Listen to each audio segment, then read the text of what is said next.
Welcome to Same Spit, Different Face TV. Well, my opinions is facts, and if you don't like my opinions, you can start your own podcast. And it's free. So don't forget to spit on the like button, the subscribe button, and the notification. Now, Spit Squad, 50 Cent react to Donald Trump winning the 2024 election.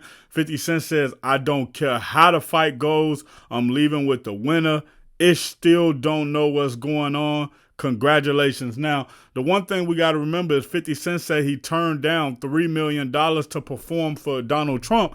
And basically, we thought that meant that he was co-signing Harris. Now, at this point, he playing both sides. He basically saying, yo, I'm not co-signing Trump, but I have to leave with the winner. And when you look at this situation, you may want Kamala to win, you may want Trump to win, but after somebody is actually placed in office, now you have to figure out what you can do to make the best for this situation.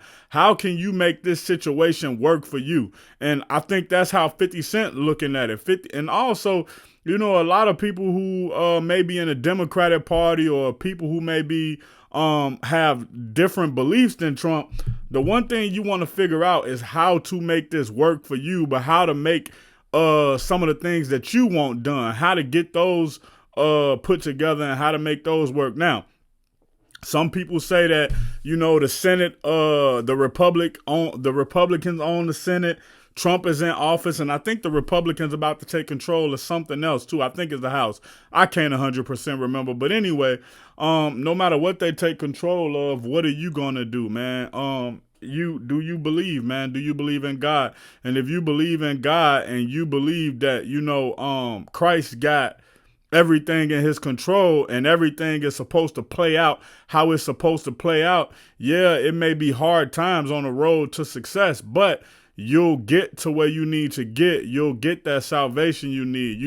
This just another hurdle you would have to overcome. When we look at Moses through the desert, man, they had to go through the desert for 40 years, and they had to do so because of their disobedience. A lot of times we get put in a position that we get put in for our disobedience. We said that America was built on God, but look at what America is looking like now.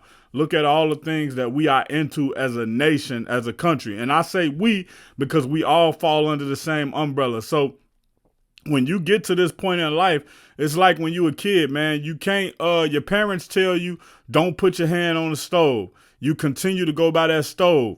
They stop you from putting your hand on the stove. Well, then you continue to try to put your hand on your stove.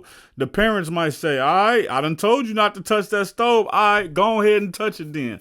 And, you know, that might be what we going through now. God told us not to touch the stove.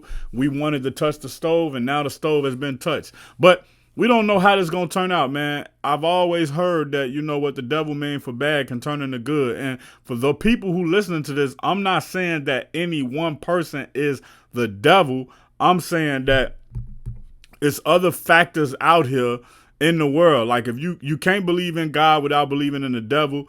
And even if you don't believe in God and don't believe in the devil, that still don't mean they not real. It's a lot of places in the Amazon that we haven't discovered. And just because we haven't discovered it yet, don't mean that it's not people living in those parts of the Amazon. Don't mean that it's not artifacts that haven't been uncovered in that Amazon. It just means that you haven't discovered it yet.